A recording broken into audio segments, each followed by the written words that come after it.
A cry rises from deep in the earth. The hunter suddenly freezes. On the rock face in the distance, a large shadow has just changed direction. No sound of fleeing, only the distance slowly disappearing. And in Africa, there are creatures that only become truly dangerous when cornered.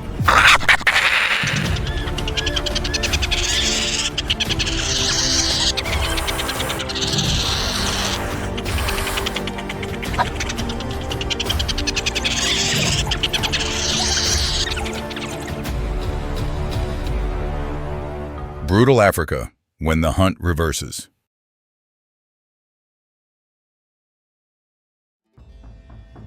Under a scorching sun, a black and white shape moves low across the ground through dried, yellowed grass, heading straight for a wild dog burrow, from which faint whimpering sounds emerge. It stops at the burrow entrance. It draws in deeply the mingled scents of stored food, milk, and wet fur. Inside, several pairs of round eyes look out, not yet realizing the visitor is not their mother. The honey badger pushes its head into the burrow, bypassing the pups to follow the scent of food stored deeper below. But the sounds of panicked yelping have already carried far across the grassland. At that very moment, the wild dog pack returns from a hunt, muzzles still bloodied. The alpha immediately spots the black and white rear end protruding from the burrow entrance. Two dogs lunge forward. The honey badger thrashes hard, claws raking the ground for grip, but is still yanked backward into the middle of the encirclement.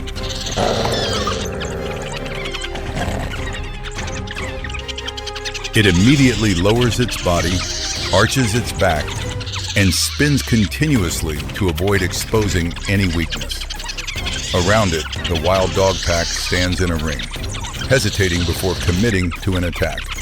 The first dog lunges in for a bite. The badger spins instantly, its teeth sinking straight into the dog's snout. The second dog leaps onto its back, but its teeth slide off the loose, thick skin. For 2 full minutes, the pack takes turns pressing in from multiple directions, leaving bite marks on the badger's shoulder and thigh that slowly bleed through its fur. The honey badger understands it is losing ground. It abruptly reverses a direction and shoots back into the original burrow, then turns to face outward, using the narrow entrance as a natural shield to protect its body from attacks on multiple sides. One dog approaches the burrow entrance. The honey badger suddenly bursts out, clamping down hard on the dog's front leg, causing it to yelp and recoil, dragging both of them rolling away from the entrance. Pulled back into the open once more, the honey badger immediately absorbs a fresh wave of attacks with a barrage of bites. Within the encirclement, its counterstrikes begin to slow. 3 minutes of combat drag on under the blazing sun. Its bites grow shorter, its hind legs drag slightly, but the pack is also visibly tiring and bearing clear wounds. An opening appears when a few dogs slow down and one breaks away to drink water. The badger gathers its strength, punches through the formation, and disappears into the tall grass. The pack returns to check on the pups, while the honey badger stops behind a mound to lick its wounds. Its belly is still empty, and its eyes quickly lock onto movement on the granite face above. On a protruding rock outcrop sits the nest of an African black eagle, where white eggs and chicks rest precariously among tightly woven dry branches under the blazing midday sun. The honey badger begins to climb the sheer rock face, claws gripping each crack in the stone, body pressed flat against the scorching surface, inching up toward a height that seems unreachable. The mother eagle has gone hunting. The badger pulls itself over the nest's rim, quickly clamps an egg between its jaws, then carefully picks its way back down the burning rock face. A dark shape flashes past. The mother eagle returns, spots the egg in the honey badger's mouth, and dives straight down, talons driving into its back, forcing the jaws apart, sending the egg plummeting down the rock face. The badger holds its position. As the eagle continuously uses its wings, beak, and talons to pry its opponent from the rock, the honey badger attempts to bite back while clinging precariously to the face. A final kick sends the honey badger flying off the rock face, tumbling through thorny scrub, crashing into stone, and landing motionless. A few seconds later, a front paw twitches faintly. It forces itself up, staggers to a crevice at the base of the cliff. The maternal instinct to feed her young drives the mother eagle to leave the nest and hunt. The badger watches the silhouette of her wings fade into the distance, then immediately climbs the rock face again, following the exact same holds it memorized before. This time it bypasses the eggs, quickly seizes a chick, then slides back down the outcrop before the eagle can return.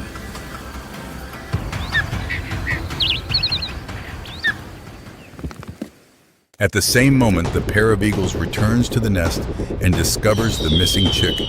They immediately cry out sharply, both taking to the air, circling in pursuit, and locking onto the moving target below.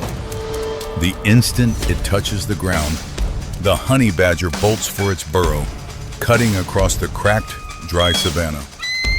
In its jaws, the chick's faint cries are gradually carried away and swallowed by the wind behind.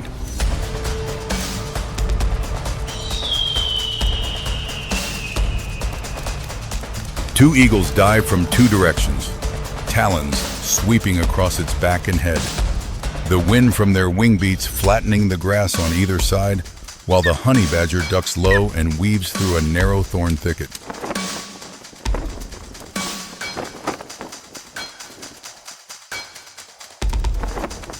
The mother eagle circles back, talons driving into the honey badger's back and sending it rolling into the grass. Its thick skin absorbs the grip. It springs back up and keeps running, jaws still locked tight around the chick. It plunges into the burrow, vanishes along with the chick. The father eagle drops to the burrow entrance, eyes fixed on the darkness, while the mother circles overhead, crying out in sharp, spiraling cries. In just one morning, the pair of African black eagles loses both eggs and chick. The price for a single moment of leaving the nest that they will never repeat so carelessly again. Not far away, on a low acacia tree, a mother secretary bird stands motionless beside its nest, eyes trained downward on a low gray shape moving steadily toward the base of the tree. As the honey badger presses against the trunk, the secretary bird immediately drops to the ground in a cloud of red dust, unleashing a rapid succession of powerful kicks with its long legs to repel the intruder. The honey badger lowers its body and absorbs the blows on the thick skin around its neck and shoulders, then abruptly changes direction, moving to close in and pin the bird's legs the moment it lands.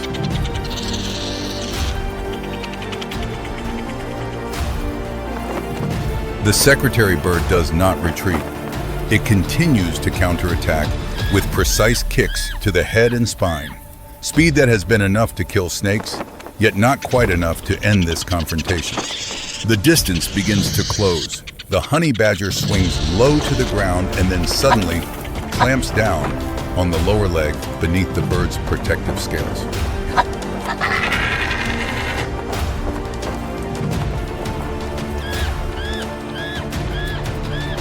A hard pull throws the secretary bird off balance, wings thrashing red dust across the grass as its tall frame is brought crashing to the ground.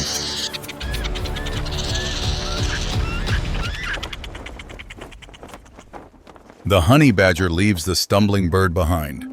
It turns back to the tree trunk and begins to climb, claws biting into each rough section of dry bark.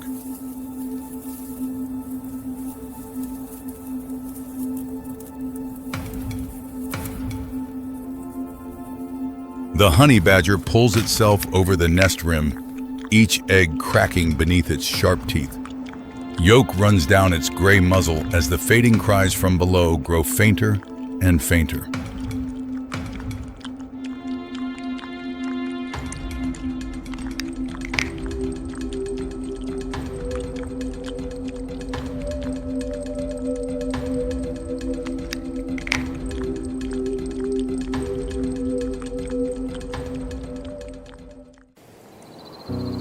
Farther north, at the entrance to the wild dog burrow, an adult regurgitates food for the pups, while the injured individual continues to stand guard.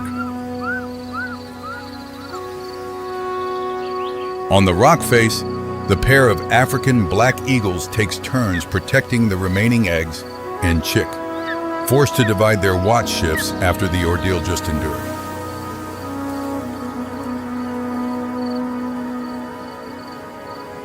The scratch marks on the honey badger's back have begun to dry beneath a coat of red dust. It lies deep in the shade of the earthen mound, its breathing slowly steadying after a day-long chain of confrontations.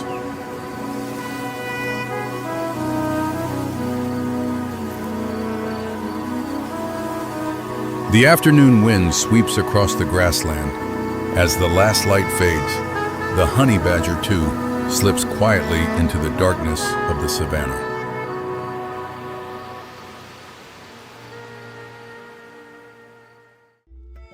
The early morning mist blankets the Masai Mara Valley, turning everything into silent, drifting shadows.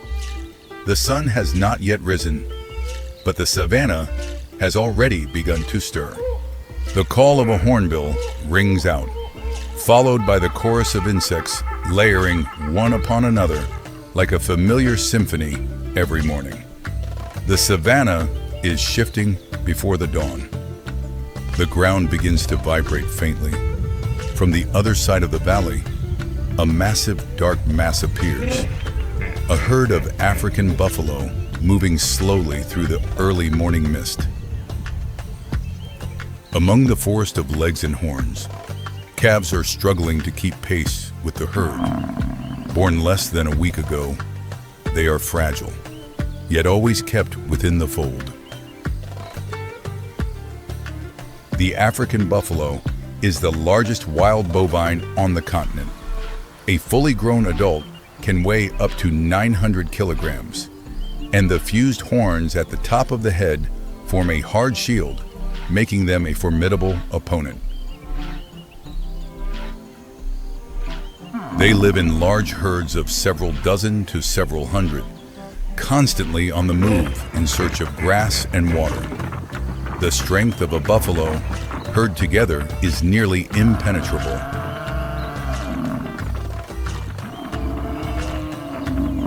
But newborn calves are the weakest link, weighing less than 40 kilograms.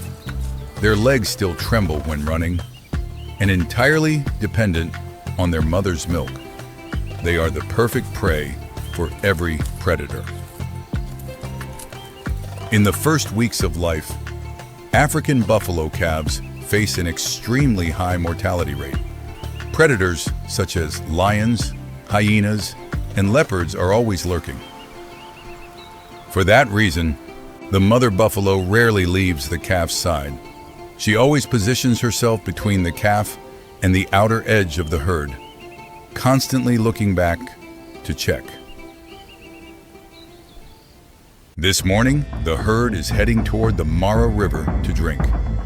It is a familiar journey, but never a safe one, especially for the calves. And the buffalo herd is not the only group moving toward the river this morning.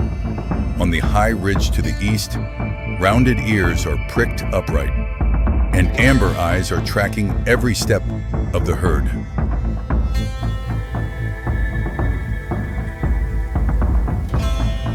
A pride of lions has been lying low in the tall grass, watching the buffalo since before sunrise.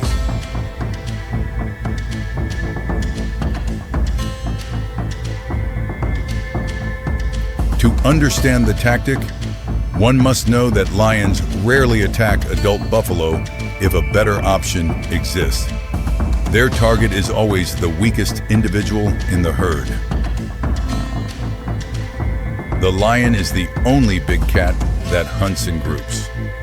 When facing African buffalo, they create panic to fracture the herd, then isolate any calf that falls behind. The jaws and claws of a lion can bring down prey, but the horns of a buffalo can also pierce a lion's abdomen in a single charge.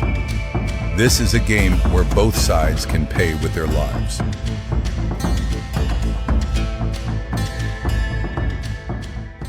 The pride splits into two directions. One group swings left, another holds the right, while those at the rear stand ready to press in and drive the prey herd into a position where it can be pursued. The buffalo herd continues grazing calmly, unaware of the danger, but an old bull standing at the edge of the herd suddenly raises his head. His nose has caught something on the wind. He lets out a sharp snort, a first-level warning signal. A few nearby individuals raise their heads, but not enough to trigger a full herd response. And the lions understand that the window of opportunity is closing. The lion pride launches its attack. 4 subadults charge straight into the edge of the buffalo herd with a thunderous roar. The goal is not to kill, but to create chaos. The buffalo herd erupts in panic. Hundreds of animals surge forward, hooves pounding the earth like rolling thunder. Red dust rises in thick clouds, obscuring everything from sight. In the midst of the chaos, a small calf is left behind. 2 lionesses break from opposite sides.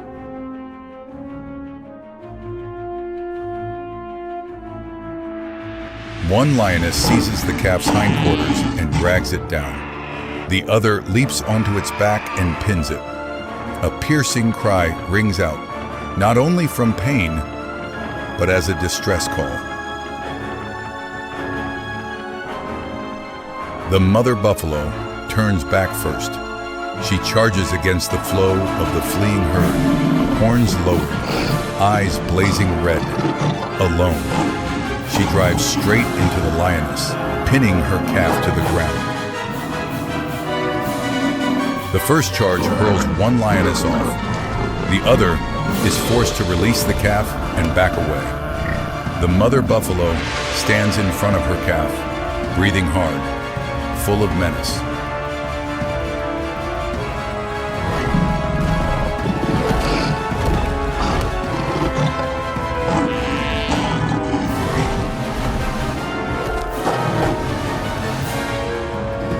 Then the ground begins to shake, not from the footsteps of lions, but from the direction of the herd. The distress call has reached exactly where it needed to. Dozens of adult buffalo are turning back, and they are not moving slowly.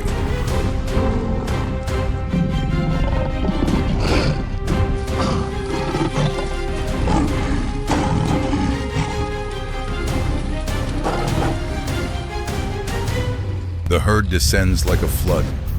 20, 30, then 40 individuals form a line, horns lowered, turning the grassland into an unstoppable force. The lion pride immediately recognizes that the situation has reversed. From attackers, they have become the targets of the buffalo herd.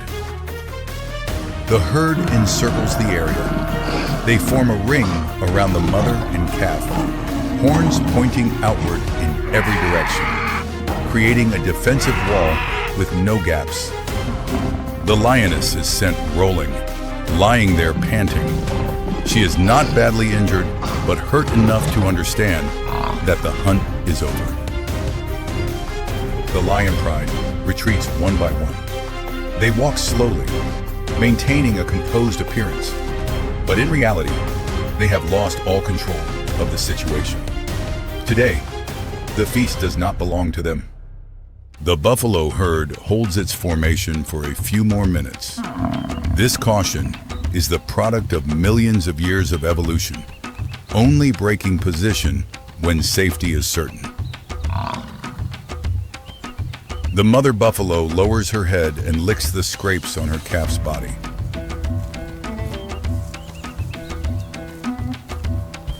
When the danger has passed, the African buffalo herd continues its journey toward the Masai Mara.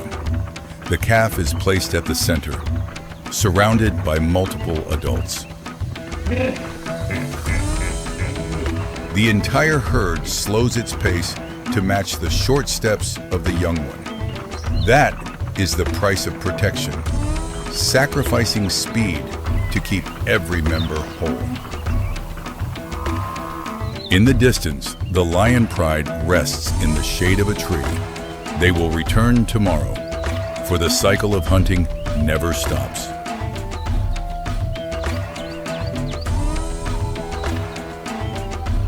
On the Masai Mara Savannah, there is no permanent victory. There is only a survival repeated day after day between predator and prey.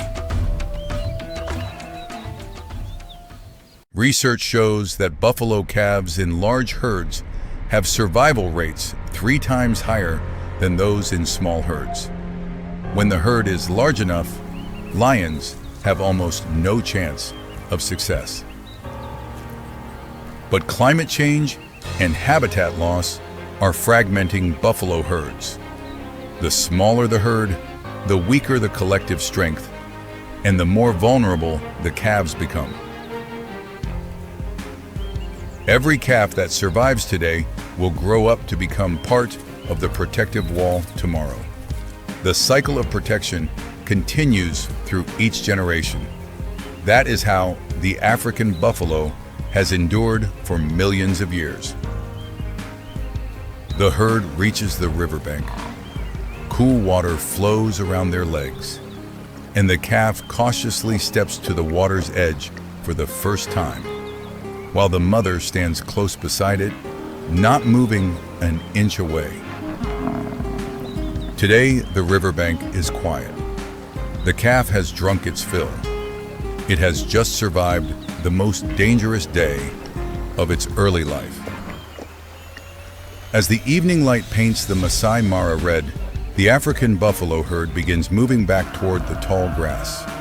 Hundreds of individuals walk in the same rhythm, forming a moving, living wall. The calf tucks itself against its mother's flank within the embrace of the herd. In nature, no creature is strong enough to survive alone. And sometimes, the most resilient line of defense is built not from individual strength, but from the presence of an entire community. As the darkness finally yields to the break of dawn, the African savanna wakes up in silence. A thin mist still lingers on the dry grass. Under the sparse acacia trees, the space remains quiet. There is nothing yet to suggest that today will be any different from thousands of days before.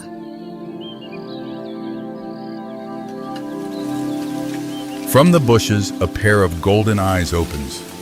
Though not yet moving, the body is already in a state of readiness, not because of danger, but because of instinct. This is a land where every species participates in a common game. No rules are written, but everyone understands their boundaries.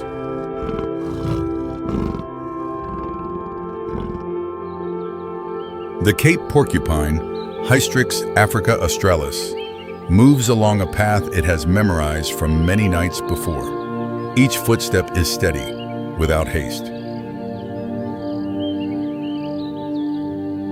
A layer of quills covering from neck to tail reaches up to 30 centimeters long. They are not for attacking, but a defense system formed through tens of millions of years of evolution.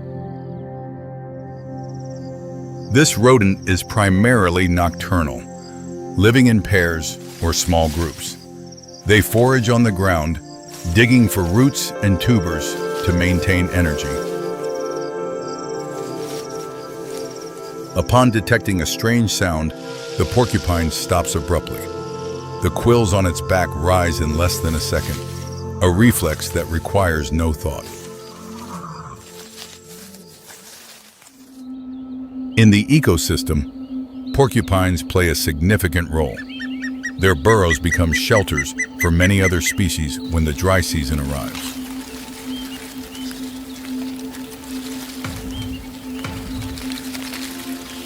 It emerges from the burrow, lifting its head. The air carries a strange scent. Something in the distance is shifting that only its nose can perceive. Not far away, under the acacia canopy, a young individual watches. Less than 2 years old, it is making its first independent hunting decision, marking the transition from dependence to self-reliance. The leopard moves step by step, hiding itself in the grassland. The savanna does not know that a script is about to unfold, and no one can predict the outcome. It should be noted that this young leopard is in the process of maturing. All its skills need to be honed through experience, sometimes at the cost of pain. The leopard, Africa's most versatile solitary predator, capable of climbing trees, swimming, and adapting to almost any environment.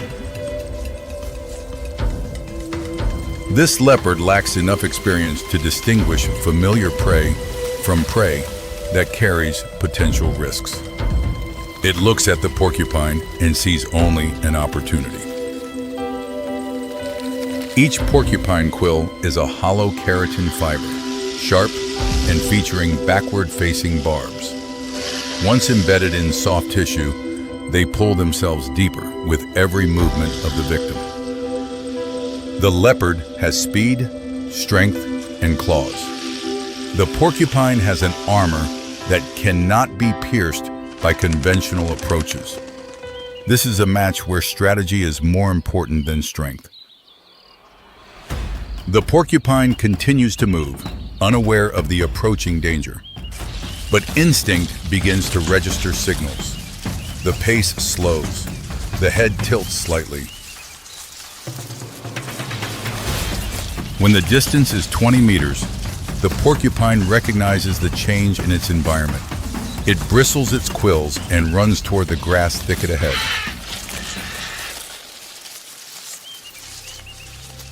The distance closes to 10 meters. The grass is still. The wind stops. In that moment, the savanna seems to hold its breath, along with the two creatures facing each other. The leopard lunges. The porcupine's reflex is instantaneous. Its back turns toward the attacker, quills standing upright like a living fence. But the leopard is too close to stop. The leopard recoils. 1 or 2 quills have pierced its front paw. It looks down, licking the paw, an action not of calm, but of confusion. The porcupine does not flee. Instead, it continuously pivots to keep the quills pointed toward its opponent. This is the optimal strategy after millions of years of evolution. The leopard continues to approach from the front, exactly the direction the porcupine is defending most strongly. It hasn't realized that the quillless part is at the head, not the rear. The second time, the leopard lunges from a side angle. The porcupine pivots in time. A quill stabs into the leopard's cheek. A short hiss, not from the porcupine. The pain is much clearer than before. But during that pivot, the porcupine failed to maintain a perfect defensive heading.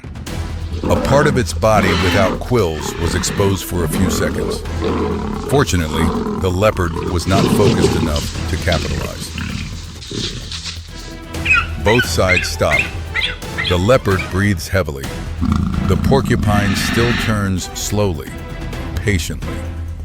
Neither side wants to leave first, as the price to pay grows steadily larger.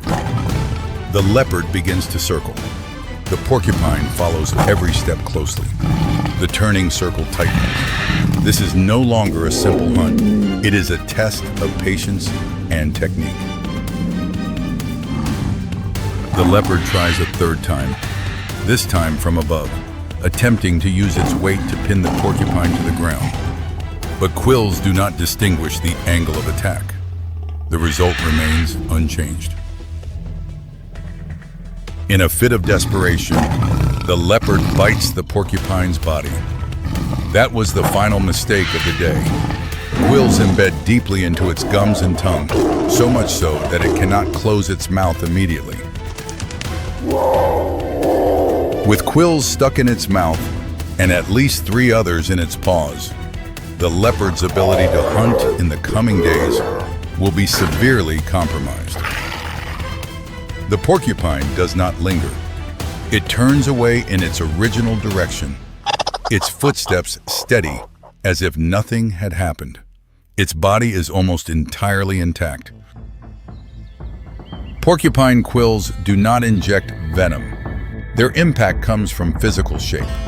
The backward barbs prevent easy removal, and infection is the greatest risk for the one stuck by them.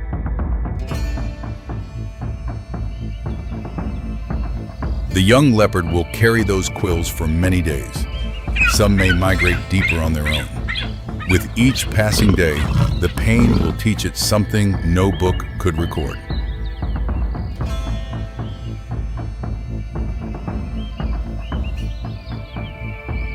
In nature, predators learn through failure just as much as through success. Every wound carries information that instinct cannot provide from the start. The porcupine's survival is not accidental. It is the result of long-term natural selection, optimizing a defense mechanism without needing to actively attack. After a few days, the leopard recovers and begins a new hunt. But every time it encounters a porcupine, it remembers that battle, making it reluctant to attack. In this world, no lesson is free. The remaining question, will today's lesson be enough to change future decisions?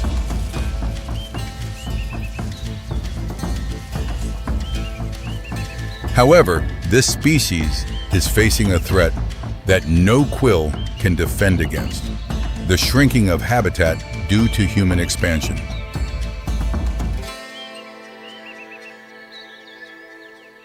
The distribution range of the African porcupine has narrowed over several decades. They are forced to move through unfamiliar environments to find food and shelter.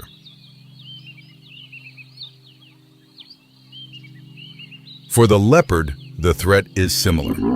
Both species are adjusting their behavior in a world changing faster than evolution can keep up. What happened between the leopard and the porcupine is part of a continuous chain of lessons. Nature does not teach with words, it teaches through consequences. Both species will continue to exist in their own ways. One with perfect defensive armor, the other with a painful memory newly acquired. The savanna remains the same. Nothing changes in the big picture, but at an individual level, both leave with new knowledge learned from pain.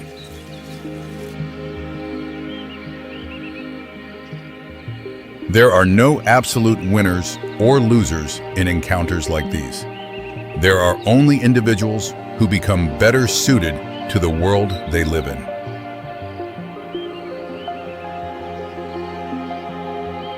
The porcupine keeps moving.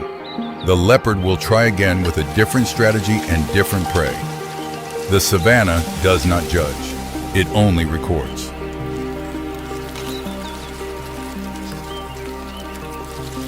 After today will be another new day, each species continuing to play its irreplaceable role in a system larger than any individual. And as the light of the day's end gradually blankets the savanna, this land does not remember the names of any of them, but it keeps the traces of all.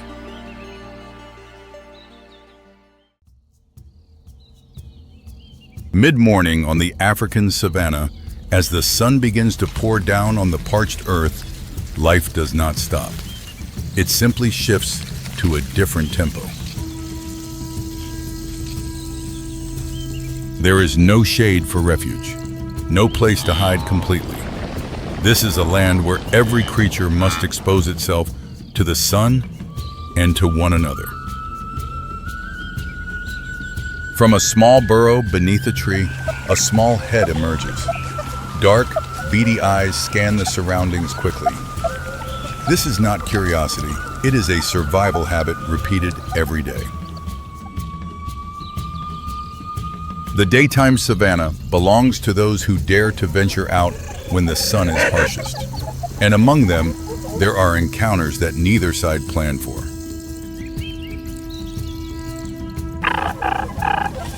The Egyptian mongoose, a small carnivore widely known for a skill few others on the savanna can match, dealing with venomous snakes.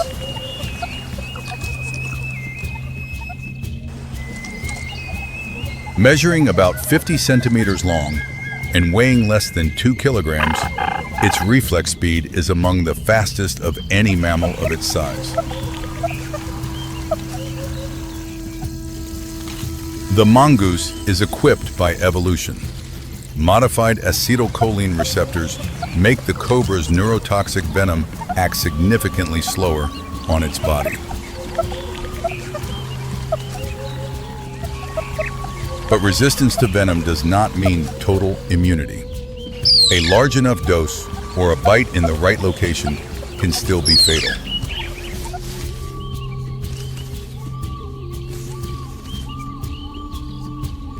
Not far away, a long, glossy object moves slowly through the grass. It makes no sound. Only a slight ripple on the blades of grass serves as evidence. The mongoose stops. Its nose points forward, the distinct scent of a large reptile, unmistakable for anything else on this savanna.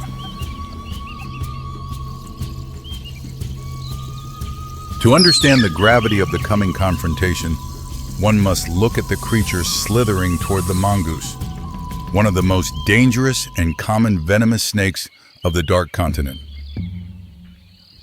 The Egyptian cobra, up to 2 meters long, capable of accurately spitting venom into an opponent's eyes from over 2 meters away. Each bite injects enough venom to take down a full-grown human. Beyond its toxicity, its main advantage is strike speed. A strike is completed in under a quarter of a second, exceeding the reflex time of many equivalent predators. However, as the opponent closes in, the strike's effectiveness decreases. Distance becomes the decisive variable governing the probability of success for both sides. The two detect each other at less than 3 meters. The mongoose lowers its body and bristles its neck fur, while the snake spreads its hood and coils its body into an S shape. Both are ready for war. This is a language both species understand without needing to learn. Every posture is a message. I am not retreating, and I am readier than you think. Both hold their positions, neither advances. This is not hesitation, it is calculation. In this battle, the one who strikes first is not necessarily the one with the advantage. The snake sways its head slowly, tracking every movement of the mongoose. This is a psychological tactic to distract the opponent, creating a moment of diverted attention to strike. The mongoose is not deceived. It moves forward half a step, then retreats. Forward, then back. Not out of fear, but to read the snake's reaction time. The snake lunges with a fast and precise strike, but misses. The mongoose evades in a split second. No one is hurt, but information has been gathered by both sides. The mongoose counterattacks immediately, without hesitation, lunging straight for the snake's neck. A strike taking less than a quarter of a second, which the mongoose has practiced since it was young. The snake breaks free and coils back instantly. Both return to their original positions. The tempo spikes. It is no longer a probe. The battle has truly begun. The snake lunges, using its strength to bite quickly toward the mongoose. The mongoose closes its eyes and turns its face back, evading perfectly.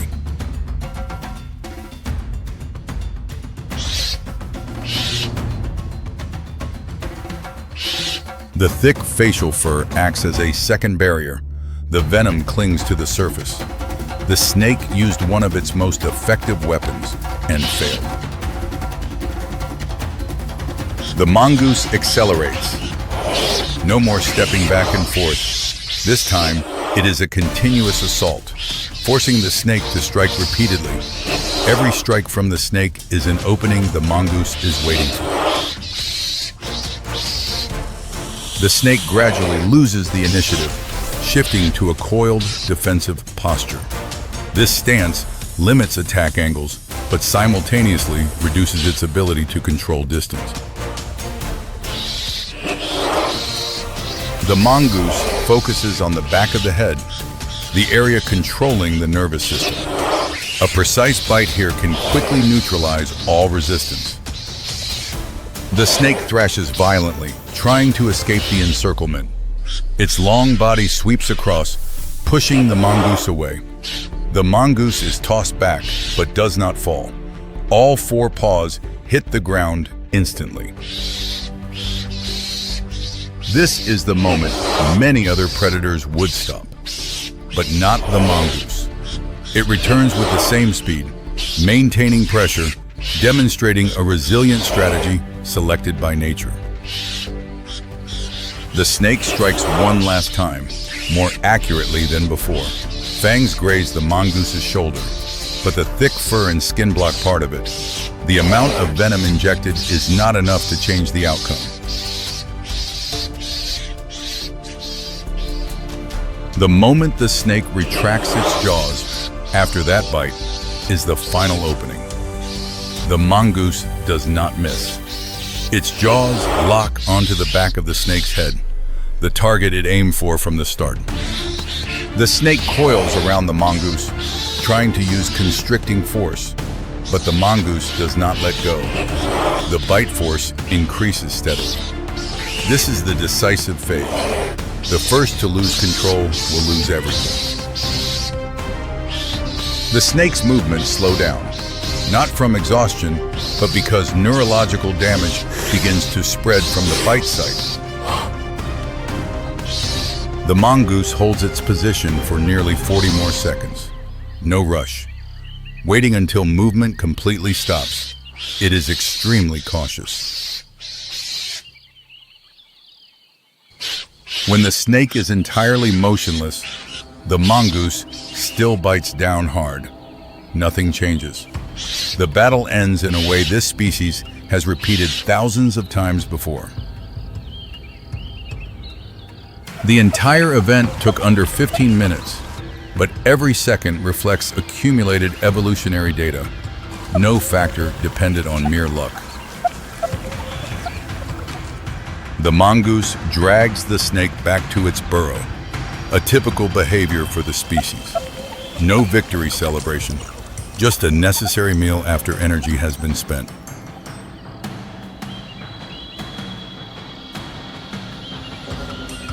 In the ecosystem, the mongoose plays the role of a natural population control for venomous snakes. No other predator in this area performs that function.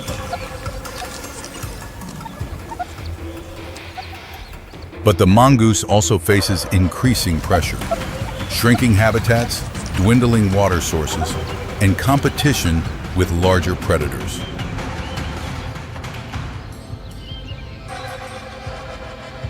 The cobra faces similar trends. Declines in many areas are mainly due to environmental changes, exceeding the short-term adaptive capacity of both species. This raises a larger question. When one of the two disappears, how will the rest of the ecosystem adjust? There is no simple answer.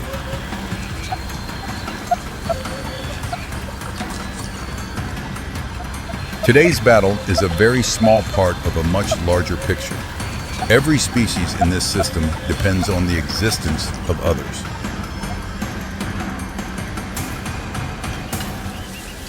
The mongoose carries the snake to its burrow. There is no reason to linger.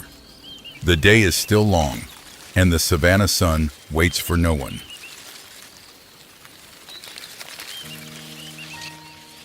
The savanna keeps no memory of what happens upon it. The wind erases traces. The sun dries what remains, and the cycle continues the way it has always operated. These two species have coexisted on this continent for millions of years, not because of peace, but because of balance. One side is dangerous enough to force the other to evolve faster.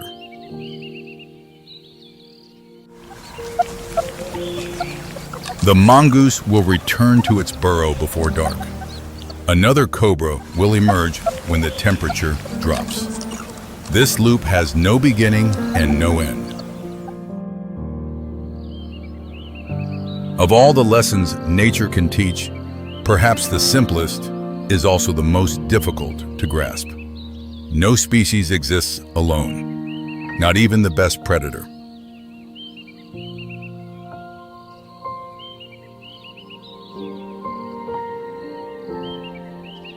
And as the first darkness touches the horizon, the savanna does not ask who won or lost today. It only prepares for what will happen tomorrow.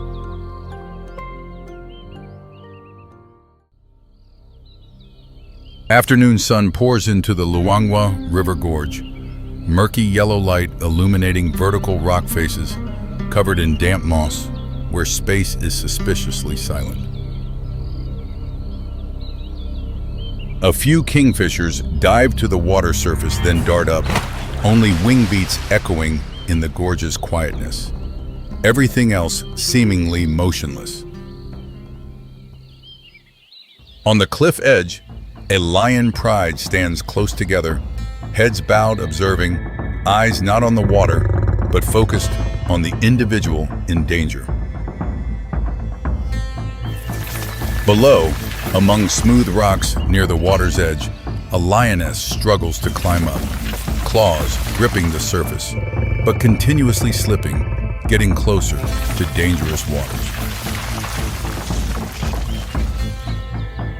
Lions are large cats dominating many of Africa's dry ecosystems. With male lions weighing up to 180 kilograms, they top the food chain wherever they reach.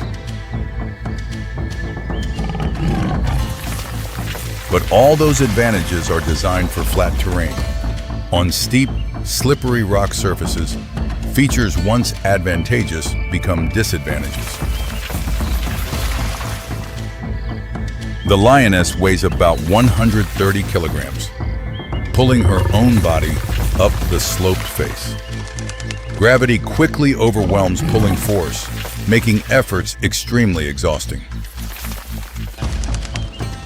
She fell while pursuing prey over the cliff edge, a small miscalculation leading to a long slide, placing her in a life-threatening situation. On the bank, the lion pride still observes. A low roar rings out, But no individual descends, because they know this rock face is a one-way trap. Below, the female tries to grip again. Front legs find footing, but the surface is unstable, pushing force insufficient to hold the body, and she slides down again. Distance to water surface continues closing. Current position not only disadvantageous in terrain, but also conceals another danger. A small ripple spreads from downstream, not from wind, not from current, but a sign of a creature slowly approaching.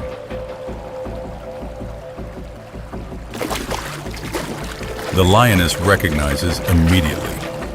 Eyes lock onto two black points floating on water surface. Alarm, instinct activates. Sounds emitted carry obvious tension.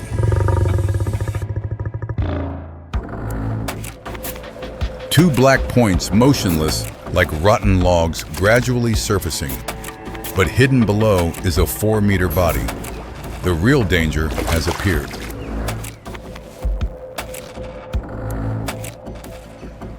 And it didn't come alone. Ripples appear from different directions, all heading toward the same point, the cliff base where the lion clings.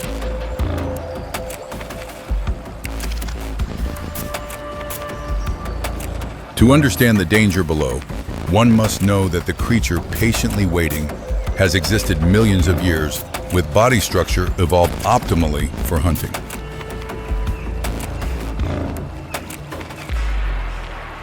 Nile crocodiles reach 5 meters long and weigh over 700 kilograms, and possess bite force among the strongest of animals still existing on Earth. Their tactics rely on ambush, lying motionless for hours, then attacking extremely fast, optimizing energy and ensuring high success probability.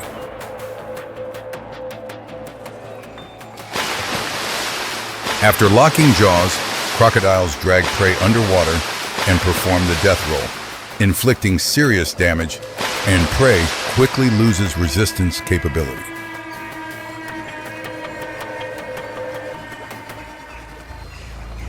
They can fast for months. Each meal is a long-term investment, so when there's opportunity, they'll thoroughly consume prey. On the rock face, the lioness understands the situation clearly. Above is an unclimbable slope. Below is enemy territory. Now she's trapped between two threats. She moves horizontally along the narrow rock strip, seeking climbable points, each step carefully gripping wet rocks, eyes not leaving water surface. Each step is hope, but also risk. Below, the crocodile pod maintains stable distance, moving parallel. They're not rushing to approach, only maintaining position and waiting for more favorable conditions. The lion discovers a lower section of cliff, but must cross a 2-meter wide shallow water stretch, a short distance, but full of risk. She suddenly lunges down, racing quickly across the water. And in the same moment, a crocodile surges up. Jaws snap shut right where she just been left, only one beat late. The lion grips rocks on the other side, struggling to pull herself up. The crocodile watches from behind underwater. This time escaped, but terrain on this side still slippery and steep, no easier at all. She continues climbing short sections, then sliding down again. Each time losing momentum, position gets closer to water surface, and safe distance gradually closes. The third slip makes hind legs touch water. The lion flinches, jumping back up, but too late. A crocodile lunges, jaws reaching for hind legs. The lion roars, concentrates force on front legs as anchor points, shoulder muscles tense, resisting overwhelming pulling force from water surface. The struggle increasingly intense. The crocodile bites and slips. The lion escapes. The lion springs onto the rock strip, breathing heavily, while the crocodile sinks, carrying anger. The lion gradually tires and cannot stay in one place long. For crocodiles, that's a signal. They adjust positions, tighten encirclement, distance only, meters remaining. The lioness has no choice left. Cannot climb up, cannot stay. Survival space shrinks by the minute.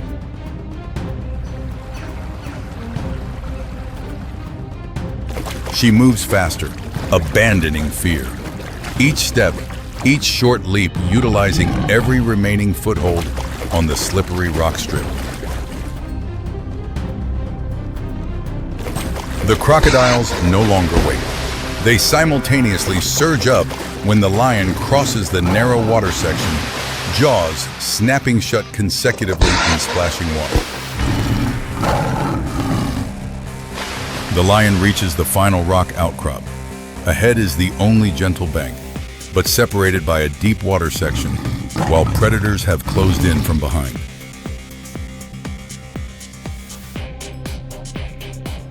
She looks at the shore, looks at the water surface, then looks at three shadows closing in and jumps down. Four legs touch water. The lion begins swimming as fast as possible toward shore. Distance gradually from shore, legs still touching bottom. But behind, crocodiles are accelerating. The largest submerges, disappears. This is the most dangerous moment. The lion nearly reaches shore. Front legs grip earth, pulling body up, but injured hind leg lacks strength, making her slide down, and that's all the crocodile needs. From behind, a crocodile surges up and locks jaws onto the rear section. Massive pulling force jerks the lion back into the water. The second crocodile immediately lunges in, clamping tight on front shoulder. Two pulling forces from two directions make the lion sink half submerged. Only head and one front leg protruding. The death roll begins. Lion's body dragged completely under. Water surface churns violently, then gradually settles, returning to initial calm. Water surface returns to stillness. No more sounds or movement, only a few small ripples fading on the surface. The grassland ruler has sunk from here. Above, the lion pride stands silent. Calling sounds echo down, no response. Only wind blowing through the gorge echoes back. After several tries, they fall silent. After a few minutes, one by one, leaves the cliff edge. They leave without looking back. On the plains, prolonging loss is also putting oneself at risk.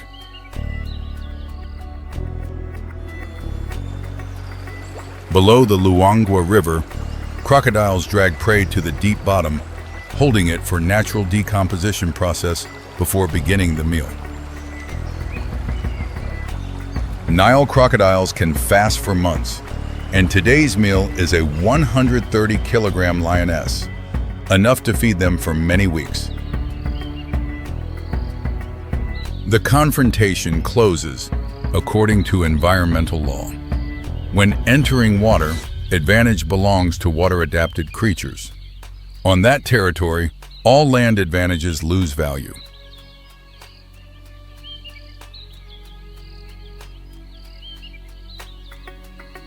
The lion pride loses a member. Movement rhythm and behavior will change in following days, reflecting adjustment to risk.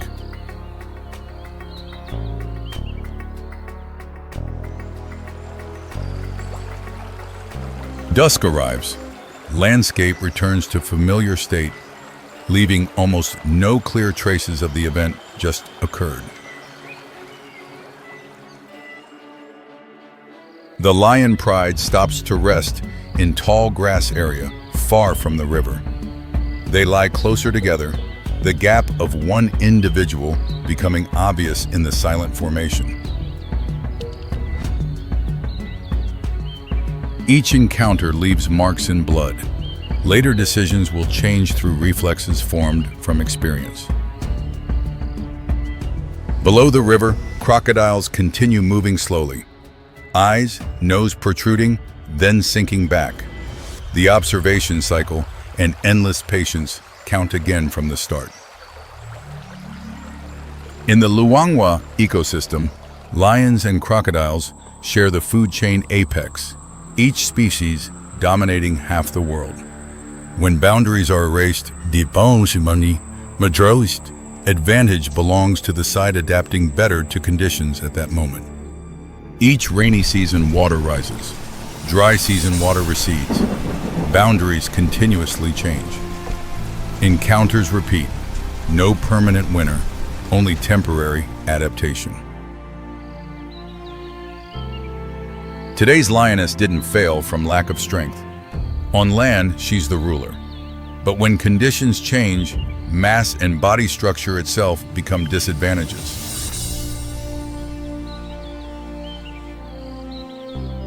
Conversely, crocodiles don't need to be faster or stronger in all circumstances. They only need the right environment, where their advantages are maximized. Sun sets over Luangwa. Onshore, lions rest in tall grass. Below water, crocodiles hide. Two parallel worlds, meters apart, but deciding survival. Tomorrow morning, though one individual fewer, the lion pride's rhythm doesn't stop. They'll avoid the riverbank, continue hunting on grasslands, and remember dangerous boundaries. Night wind blows through the gorge, carrying scents of mud and damp grass. Traces on rocks gradually disappear. Bank edge returns as before. Nature erases what once occurred. Under moonlight, crocodiles hide in flat water. In a world where mistakes mean endings, silence sometimes is the sign of danger itself. Dawn's light touches the Serengeti plains. Grass lush green after night rain. Air fresh and clear. But this beauty conceals ever-lurking danger. Here, each day is a survival test. Predator and prey, defender and attacker, a battle that never rests.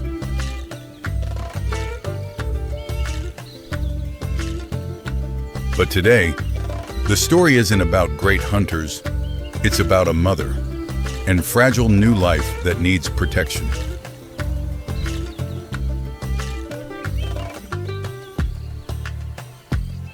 This is the story of a rhino calf. First survival lessons from the moment of birth. In the wild world, every small mistake can be paid for with death. The black rhinoceros is one of 5 rhino species still existing on Earth. Weighing nearly 2 tons, standing about 1.6 meters tall, like a living fortress on the grassland. The horn can grow up to 1 meter long, made of keratin, like human fingernails, but hard and sharp as a natural spear. The calf, just 3 weeks old, weighs only about 60 kilograms. No horn yet, can't run fast, completely dependent on mother's protection.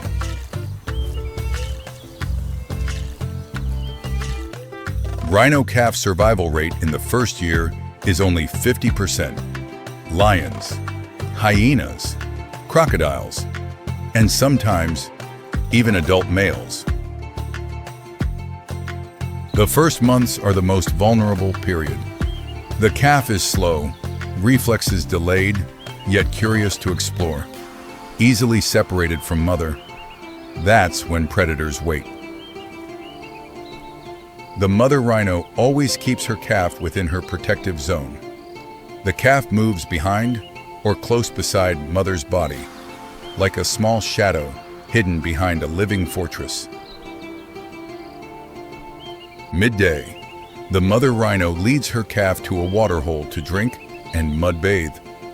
But water sources are also dangerous places, where predators patiently wait. She stops before entering the water, sniffs the air, listens to every small sound, eyes scanning around like a living radar in the grassland. In nearby bushes, 3 hyenas are watching. They've been tracking the mother and calf since morning, patiently waiting for the moment the calf separates from protection. Spotted hyenas are opportunistic hunters. They rarely attack adult rhinos, but a slow-moving calf is an entirely different target. The mother rhino senses danger, pushes the calf behind her, assuming defensive stance like a living wall.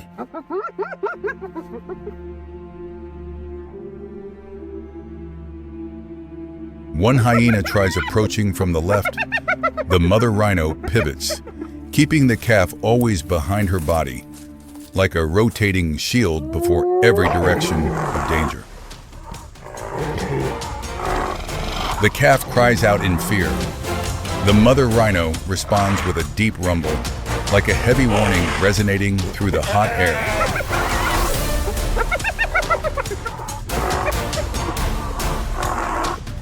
One hyena suddenly charges forward, not aiming to kill immediately, but to harass and test reaction, like a probe piece on the chessboard of survival.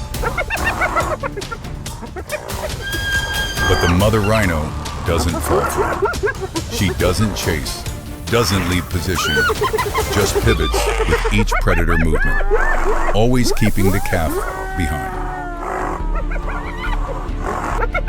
10 tense minutes pass. Hyenas try approaching from different directions, but never once reach the calf.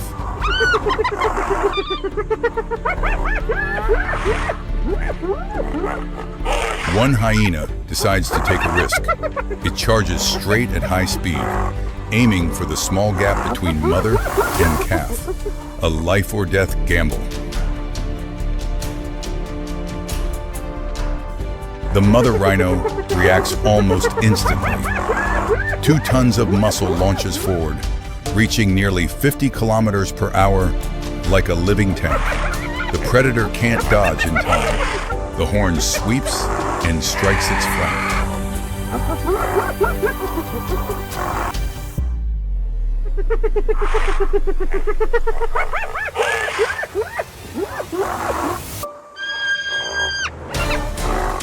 The 2 remaining hyenas immediately retreat.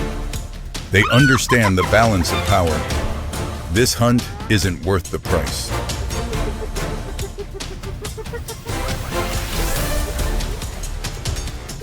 The mother rhino turns back, sniffs every centimeter of her calf, licks gently as a reassuring gesture. The calf still trembles, but uninjured. First lesson recorded. Days later, a pride of lionesses appears near the foraging area, multiple individuals coordinating the hunt, far more dangerous than solitary hyenas. Lionesses are the savanna's professional hunters. When hunting as a group, they can surround from multiple directions, cutting off prey's escape routes. The mother rhino doesn't run. Running would expose her back and separate her from the calf. She pivots slowly, keeping the calf at the center like the heart of a fortress. Lions advance cautiously, step by step, They know adult rhinos are extremely dangerous, but the calf is too tempting a prize.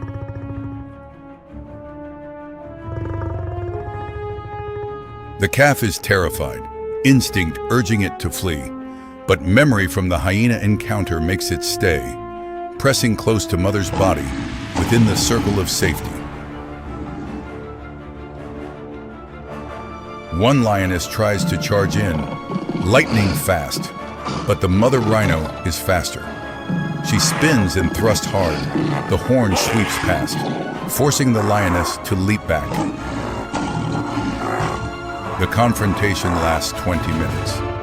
The lion pride tries approaching multiple times from different directions, but the mother rhino's defense shows no opening. Finally, the lionesses stop.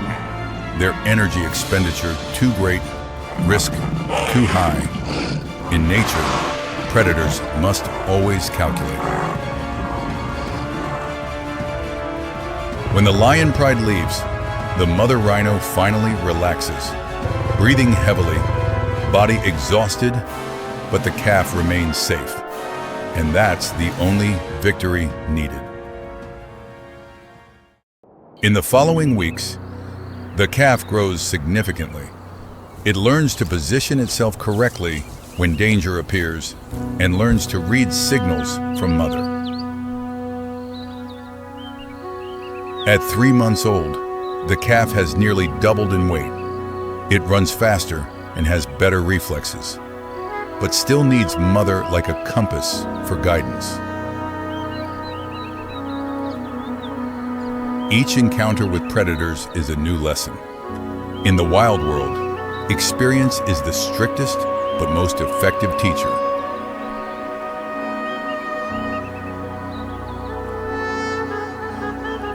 But rhinos face greater challenges. Horn poaching, habitat loss, and climate change are pushing this species to the brink.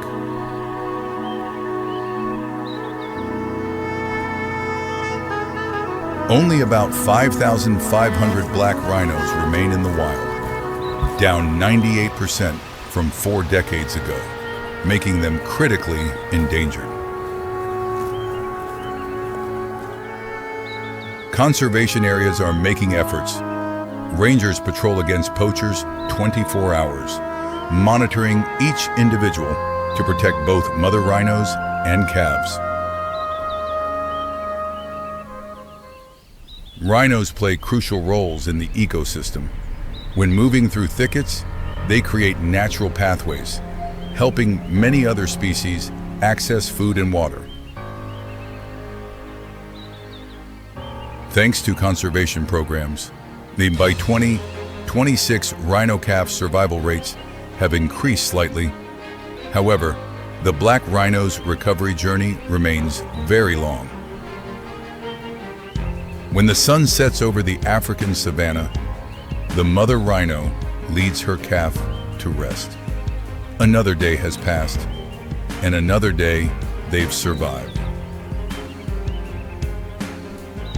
The calf lies close beside mother, safe and warm.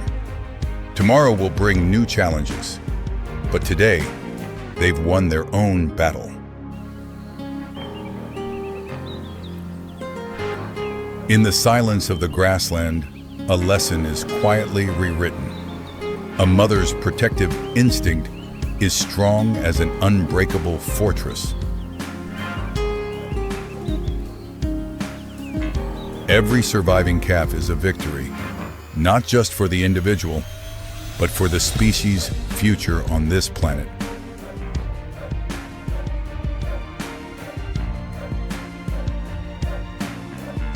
Under Africa's gentle moonlight, the mother rhino remains vigilant, because she knows the calf beside her isn't just her offspring, but the last hope of an entire species. Dawn covers the Serengeti Plains. First light spreads across millions of hectares of grassland, where a new day begins with brutal survival races. This is wild Africa, where life is not guaranteed and death needs no reason. Every creature operates by unwritten law. There's no room for mistakes. A misstep, a miscalculation, or even just a small wound is enough to close everything. Here, a second chance simply doesn't exist.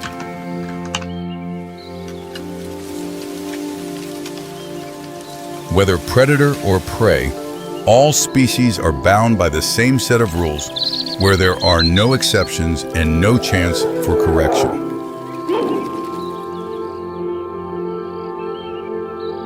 Lions are symbols of strength on the African plains. Adult males can weigh up to 250 kilograms with bite force enough to crush bones. But in the pride, a lioness carries a serious wound. Front leg broken after confrontation with a buffalo, making every step difficult.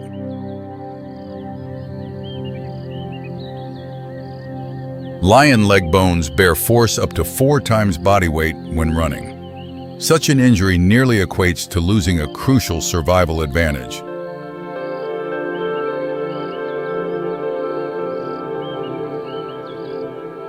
The wound isn't just painful, it diminishes bodily function, triggering a chain of consequences that can lead to loss of survival capability. Not far away, a similar scenario is unfolding. The cheetah, fastest on land, can reach speeds up to 110 kilometers per hour. This speed comes with a harsh price. A body optimized for velocity makes the cheetah's body always carry risk of injury when changing direction or stopping suddenly during pursuit. It has torn thigh muscle after a failed acceleration. This means hunting ability severely diminished for many weeks to come. Without maximum speed, the cheetah has nearly lost its main survival weapon, while prey still maintains speeds far exceeding its current limits.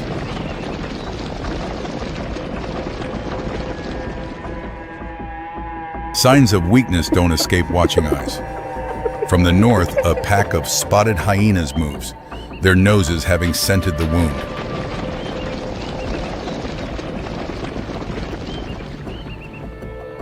Hyenas don't need to excel in strength. They wait for opponents to weaken, then exploit numerical advantage to overwhelm any individual, gradually becoming exhausted. The cheetah recognizes danger. Survival instinct drives it to stand, but the injury doesn't allow reaching the speed necessary to escape.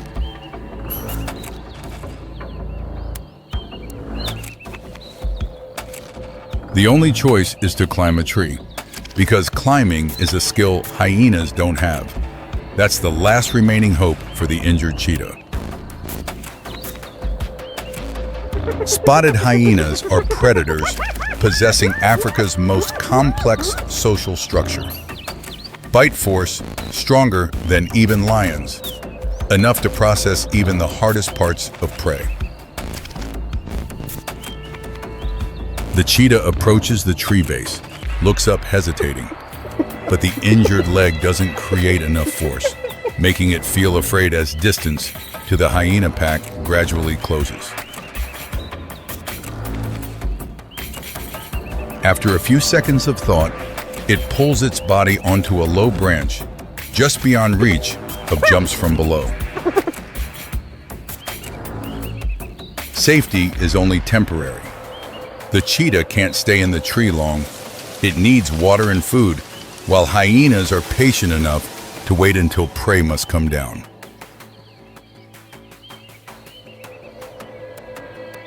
On the other side, the injured lioness has fallen behind. Many days without food cause the body to weaken, making recovery process nearly stagnant.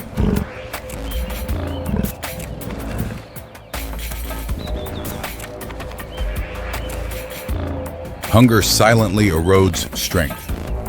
Each passing day, mobility decreases gradually. Even standing up becomes a great challenge. But this law doesn't only apply to predators.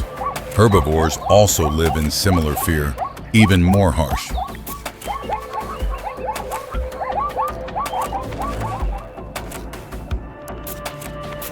An injured zebra can't keep up with the herd.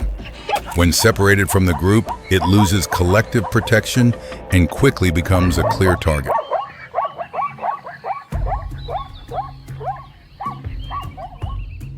African wild dog pack has recognized the weakness.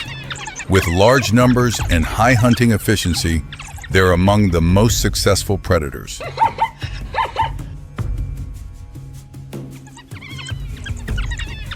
Their tactics rely on endurance. The entire pack takes turns pursuing, forcing prey to run continuously until completely exhausted. With leg wound, the weakened zebra can't move.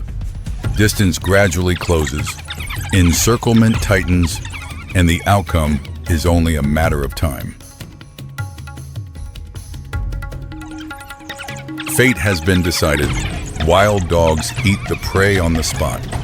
In nature, humanitarian concepts don't exist, only survival efficiency and life's continuation. Back at the acacia tree, the cheetah remains motionless.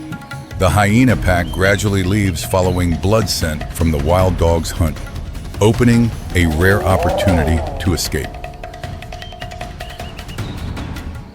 The cheetah jumps down and runs away even though the leg is injured, but survival needs force it to act before the body becomes completely exhausted.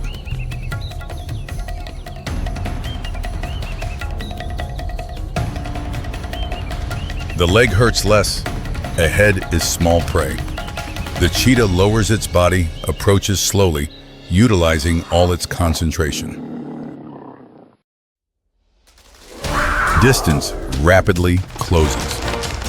The cheetah bursts in a short sprint, enough to bring down the target and have its first meal after many days. But small prey isn't enough for it to recover condition. While the wound is healing, survival pressure continues, and nothing guarantees tomorrow.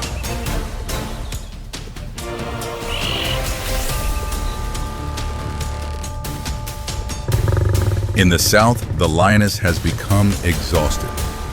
The pride has moved to new territory, leaving it behind according to an unchangeable survival law. Not long after, hyenas appear, not one or two, but the entire pack. They slowly approach, assessing the remaining danger level of one who once topped the food chain. The lion roars, the sound hoarse and weak. Hyenas don't back down. They recognize the threat has disappeared, and the once hunter has become prey. The confrontation unfolds briefly and unequally. The lion tries to resist, but no longer has strength to maintain defense against coordinated attack waves from multiple sides.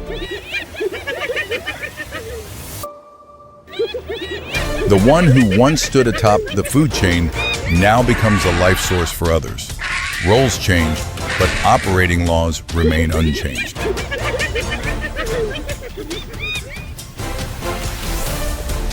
But death isn't the end.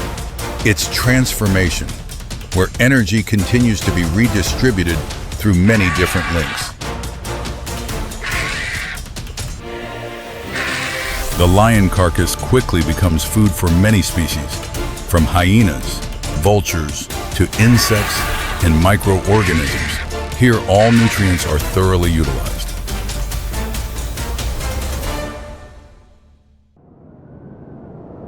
Late afternoon descends on the Serengeti. The cheetah still lives, but the wound hasn't healed. Each day is a struggle when the body no longer reaches optimal state. Survival ability now depends on wound recovery speed, if lucky to find easy-to-catch prey, and avoiding hyenas in coming days.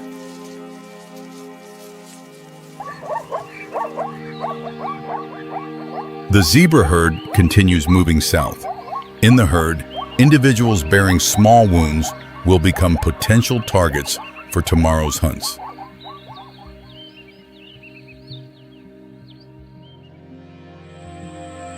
Every creature on the plains carries an invisible countdown clock. When the moment has struck, all mistakes are irreversible. On the African plains, wounds don't just cause pain. They're also signals to enemies that you've weakened and gradually become a burden to your kind. Each wound is a death sentence. Duration depends on endurance and circumstances, where recovery ability decides the boundary between existence and collapse. When an individual weakens, another will replace it. There's no right or wrong, only continuous selection process between survival and elimination. As night falls over the Serengeti, another day closes. Those still living will awaken tomorrow to continue the race in the endless loop of wild Africa. The dry season arrives. The Serengeti grassland falls silent in a different way, not empty, but the kind of silence before something great begins. Hundreds of thousands of zebras are moving southward. This is the greatest migration on Earth, and not one of them is allowed to stop.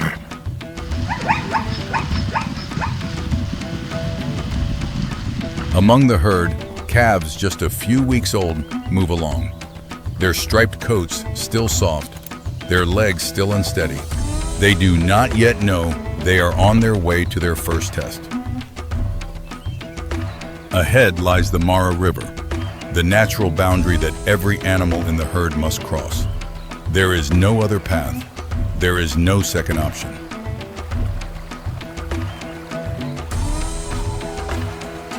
The zebra is Africa's largest seasonal migrant, traveling thousands of kilometers each year in search of new, nutrient-rich grasslands.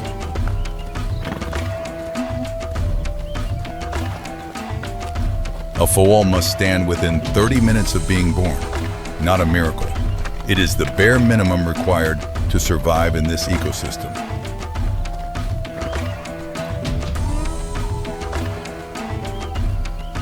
It stays close to its mother with every step, a behavior known as shadowing.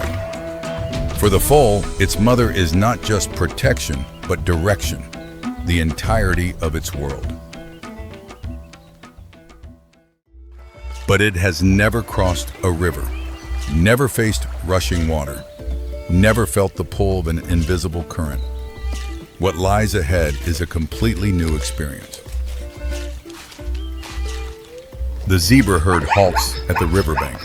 Thousands of individuals stand still, a rare moment in nature when the fastest running species hesitates before a body of water. The Mara River is not wide, but width is not the danger here.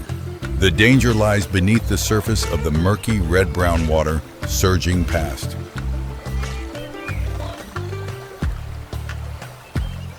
Below the surface, Nile crocodiles have been waiting since before the zebra herd arrived. They do not rely on speed, they rely on patience.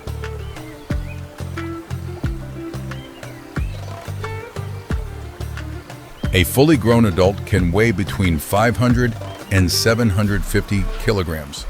Its bite force reaches up to 5,000 pounds per square inch, enough to drag an adult zebra underwater in just a few seconds. In the murky water, the Nile crocodile is nearly invisible. This is not merely hiding. It is a perfect attack design refined over hundreds of millions of years of evolution. The Mara River's current this season reaches 3 to 5 meters per second, enough to sweep away any foal that loses its footing, even without a predator present.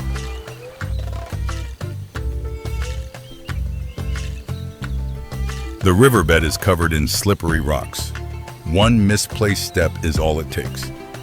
The current and the rocky bottom are the first threats the foal must face before the crocodiles. The lead animal steps into the water. Thousands follow, not out of courage, but because the pressure of the herd leaves no other choice.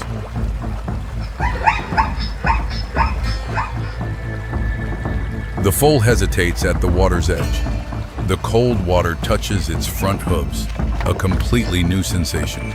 No memory exists to make it feel familiar.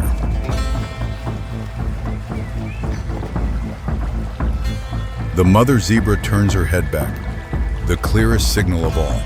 Follow me. The foal steps in, not because it understands the danger, but because it cannot stay behind alone.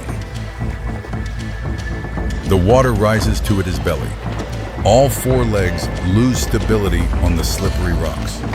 The running reflex is triggered, but in water, speed no longer means anything.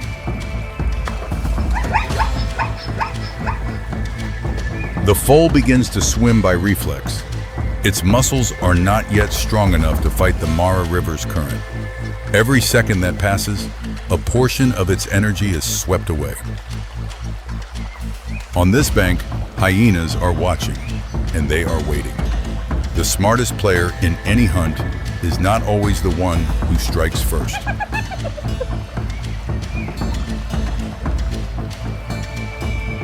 The current pushes the foal 2 meters away from its mother. In ordinary circumstances, that distance means nothing.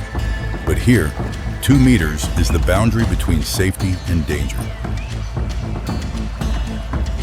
Beneath the surface, a crocodile, more than 4 meters long, begins to adjust its angle. No rush, no sound. It is calculating the approach angle and the right moment. The foal falls into a panic, the most dangerous mistake possible in water. Panic disrupts the swimming rhythm, drains energy, and pulls the body deeper beneath the surface. The mother senses it and turns back, breaking from the flow of the moving herd. Turning back means accepting a higher risk, going against the rules of survival.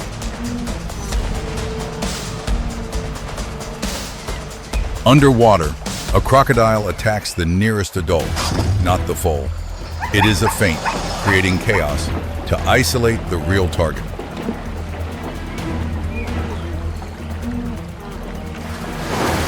A burst of water explodes. The zebra herd breaks formation, scattering in multiple directions. The foal loses its bearings. Its mother is no longer visible, only water and the sound of chaos. Instinct takes over. No more thinking, only reflex remains. And in those few brief seconds, everything is decided.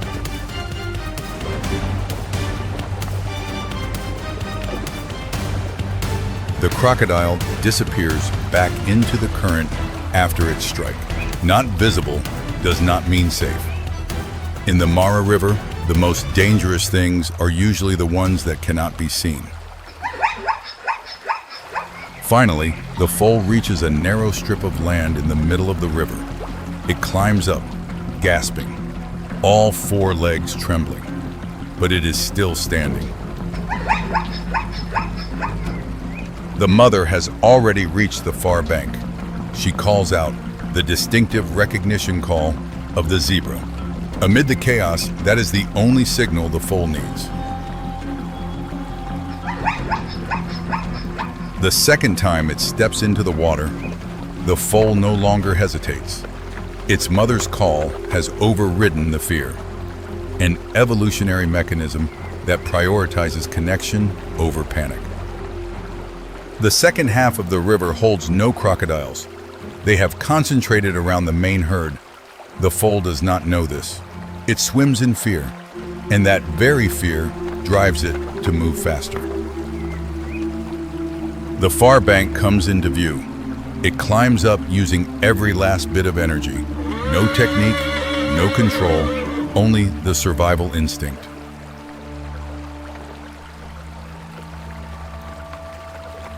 The mother stands still and waits. She does not move closer. In the language of zebras, standing still is an affirmation. I am here. You must come to me. The foal trembles, coat soaked through, breathing rapid. But it is standing beside its mother, on ground that just minutes before seemed completely out of reach. Not far away, another foal is not so fortunate. Separated from the herd early, it loses its bearings, swept downstream by the current. Its mother cannot find it again. Nature does not distinguish between right and wrong. Only different positions and different moments produce different outcomes. 1 meter in the wrong place is enough to change everything. The crocodile pulls its prey to the bottom, a behavior known as the death roll. No drama, no drawn-out struggle, only a mechanism, executed exactly as it was designed. The rest of the zebra herd continues up the bank. No stopping, no looking back. In herd survival, stopping means increasing the risk for all.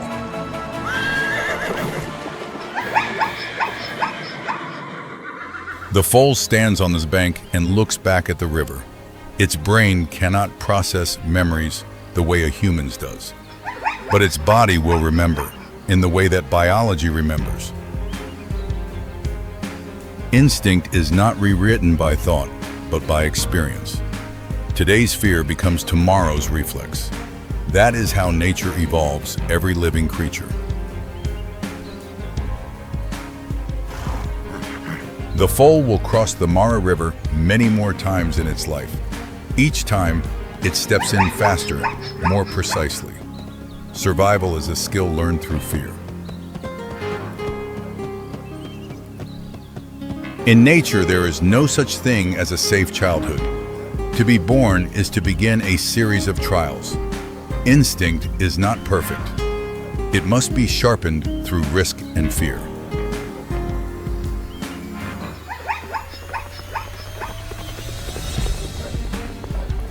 Across the Serengeti grassland, that cycle will continue, season after season, generation after generation. And the Mara River will remain, waiting for each new foal to step into the first test of its life.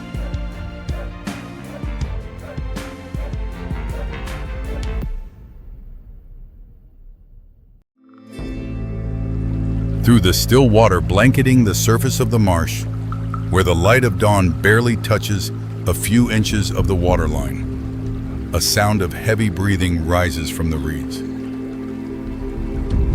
It is not the sound of fish breaking the surface, nor the wind moving through the grass. It is the breath of a creature, watching your every move.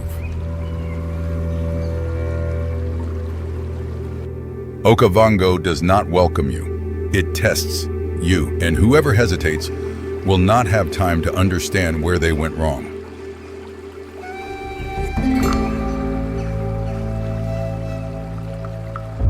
Welcome to Okavango, not a river, not a lake.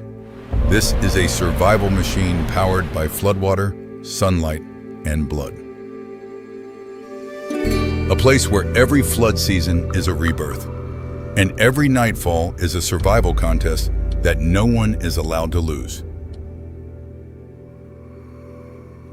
Here, humans are only observers. No privileges, no protection. Only the naked truth of nature. Before going deeper into this journey, if you carry within you the fire of the wild, subscribe now so you never miss a thing. Because what lies ahead is not a sightseeing tour. This is a survival challenge in the heart of Africa's greatest flood delta. If Okavango has a king, it is not the species that swims the fastest. It is the species that dares to wade through deep water to claim the right to rule. With a body weighing over 200 kilograms and a jaw force exceeding 300 kilograms, the lions of Okavango bring down a water buffalo like a giant vice, clamping shut and never letting go. But their true strength is not in the strike. They are population controllers that help maintain the balance between the buffalo herds and the vegetation across the entire delta. In Okavango, lions do not hunt in the usual way. They ambush from floating grass islands. Each move forward a silent chess game. The pride splits into groups. One side creates noise to herd the prey. The other lies waiting in silence. This tactic has been passed down through generations of Okavango lion prides. But this land is shrinking. Poaching and agricultural fencing fragment territories. Lion prides grow smaller and no longer carry enough genetic diversity to survive. The lions of Okavango, who have learned to live with water, are now learning to live with a threat they cannot hunt: the disappearance of their own home. Okavango draws a long breath, and in the distance, another call begins to rise. If the lion is the king of strength, then the African wild dog is the genius of the collective, the only species that wins through discipline, not muscle. Weighing only 25 kilograms, yet with a hunting success rate of up to 80%, higher than both lions and leopards. Their weapon is not fang and claw, but perfect coordination requiring no language. They are the engine of the ecosystem. Each hunt moves the prey herds, creating a cycle of rotation that allows the grasslands of Okavango to recover and spread. Before a hunt, the entire pack performs a ritual. They lick each other's faces, heads touching heads, not out of affection, but as a combat ceremony. After that, no one leaves anyone behind. They share food first with the young and the sick, the only species in Okavango that places care for others above its own needs. Fewer than 6,600 individuals remain across all of Africa. Rabies from domestic dogs, farmers' snares, and habitat loss are wiping out the continent's most skilled hunters. Every wild dog pack is a miniature society. When a pack disappears, it is not just animals that are lost. An entire culture of hunting built across generations is lost with them. Night falls over Okavango, and beneath the water, something older, colder, begins to move.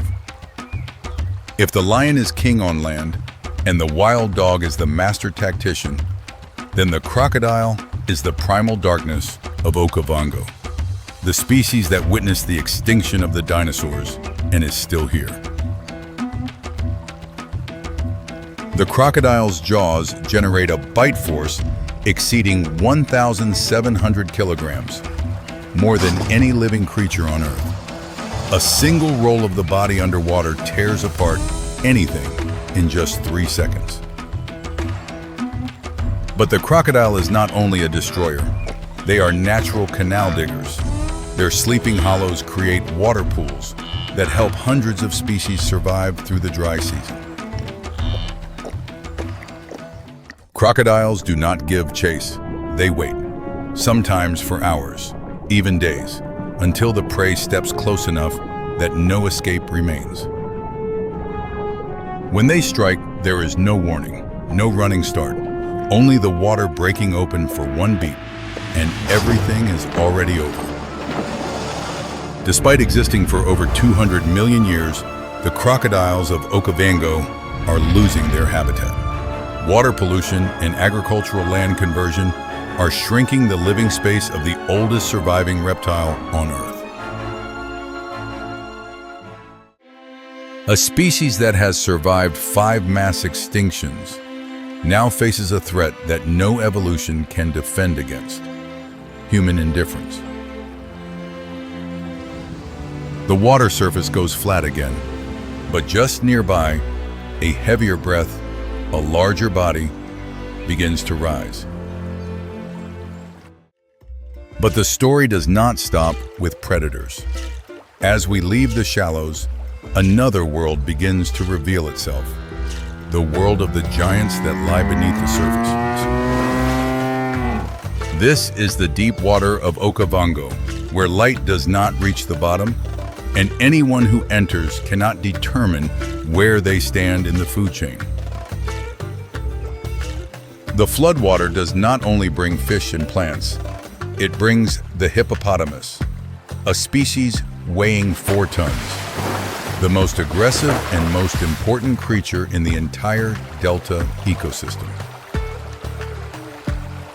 If the crocodile is the silent darkness, then the hippopotamus is a moving storm.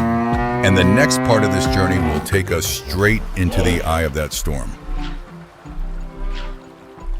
The hippo does not need to hunt to become the most dangerous creature in Okavango. It is dangerous simply because it exists, and no species is allowed to forget that. Weighing over 4 tons, capable of running at 30 kilometers per hour on land, jaws that open to 180 degrees. Hippos kill more people in Africa than any other large animal, including lions. But the hippo is a nutrient pump. Every day they deposit hundreds of kilograms of organic matter into Okavango, feeding the algae, feeding the fish, and sustaining the entire food chain below. Male hippos mark territory by spinning their tails and spraying dung, the clearest and most undeniable boundary language Okavango has ever known.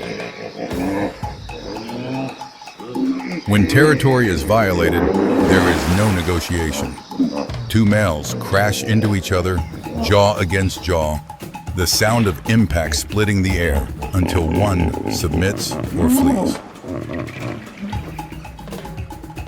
But hippos are disappearing. Prolonged drought, declining flood levels, and ivory poaching are pushing this species toward the endangered list. An Okavango without hippos would be a dead river. Newborn hippo calves need clean water to breathe.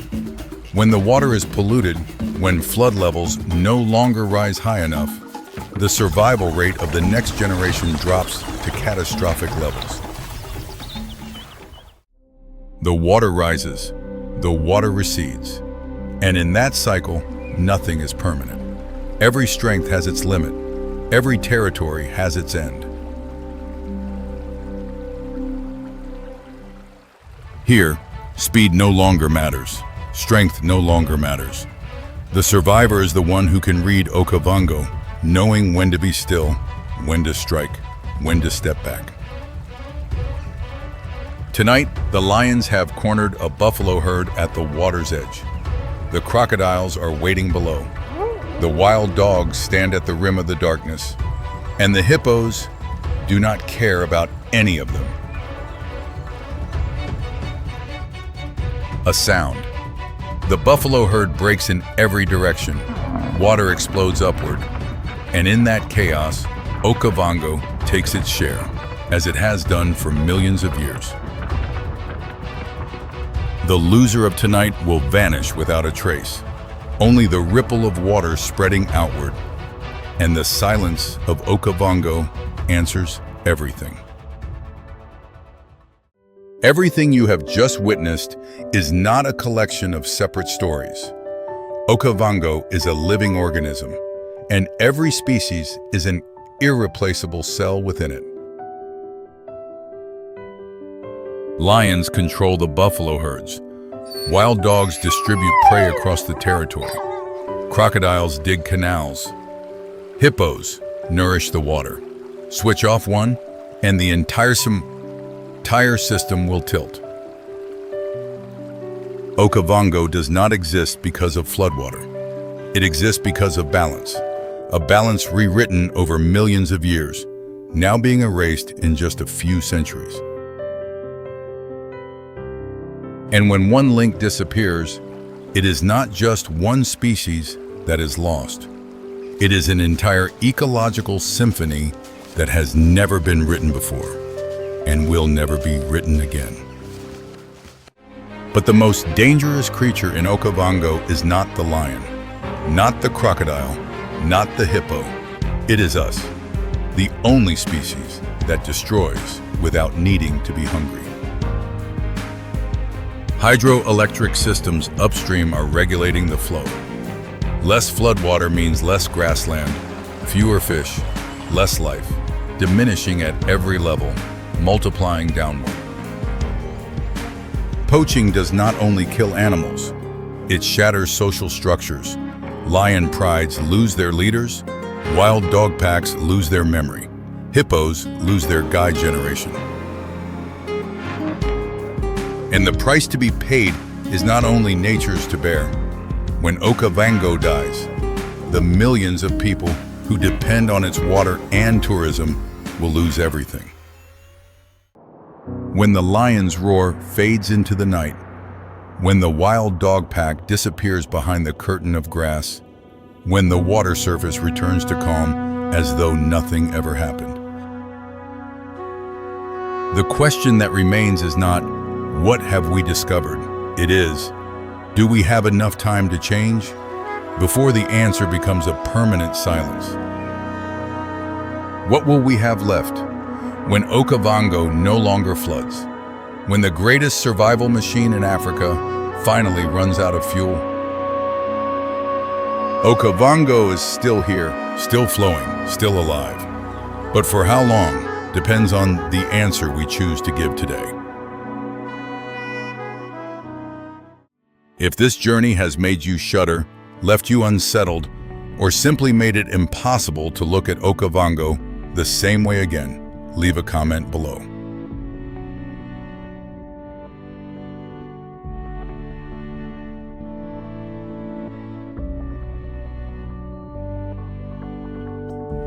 And until next time, at the next brutal survival arenas, where nature does not ask if you are ready,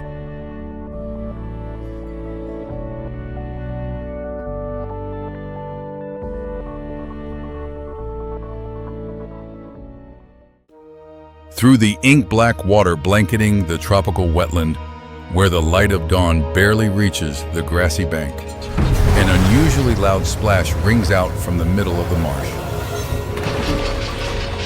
It is not a bass leaping to catch a mosquito, nor a branch falling from the forest canopy. It is the sound of a battle between two creatures, neither of whom has any concept of losing. Pantanal is not a nature reserve, not a national park. This is the largest wetland on Earth, and everything here is permitted to eat whatever it wants. Welcome to Pantanal, not the Amazon, not the Everglades. This is the largest tropical wetland ecosystem on the planet, spanning more than 150,000 square kilometers across 3 countries. A place where the flood season lasts 6 months, turning the entire floodplain into a shallow ocean. And when the water recedes, the endless battle for territory over every dry patch of ground begins. Here, humans are only passers-by. Pantanal has the highest jaguar density in the world, 1 per every 10 square kilometers. And you never see them before they see you. Before going deeper into this journey, if you carry within you a sense of awe before the apex predators, subscribe now so you never miss anything that lies ahead. Because what lies ahead is not an ordinary safari. This is where the largest predator in the Americas hunts the creature that every other species dares not touch. If Pantanal has a god, that god does not dwell on a mountaintop. That god lies beneath a tree at the riverbank, eyes closed, breathing slowly, already planning the next meal. Weighing 120 kilograms with the strongest bite force among the big cats, the jaguar does not bite the throat of its prey like a lion. It bites straight through the skull, one strike finished without a struggle. The jaguar is the top-down controller of the entire Pantanal ecosystem. Without the jaguar, caiman populations explode, fish decline, and the underwater food chain collapses layer by layer. The Kunkum. The Pantanal jaguar has evolved to do what no other jaguar does: hunt caiman underwater. They do not fear the water, do not fear caiman. They actively swim into the channels and select their prey before diving. Once a target is chosen, the jaguar does not attack from the water. It swims around, climbs the opposite bank, then creeps down to approach from the direction of the caiman's head, the one point where the caiman cannot react in time. But the Pantanal jaguar is steadily losing its territory. Deforestation for cattle ranching has destroyed 30% of Pantanal in 50 years. And without buffer forest, jaguars have nowhere safe to breed. Each jaguar needs 50 to 150 square kilometers of territory to survive. When land is fragmented, they are forced onto farms, attacking livestock, and humans begin to see them as enemies to be eliminated. The jaguar disappears into the shadows of the forest. Pantanal draws a long breath, and beneath the water, something that has existed since the Jurassic begins to stir.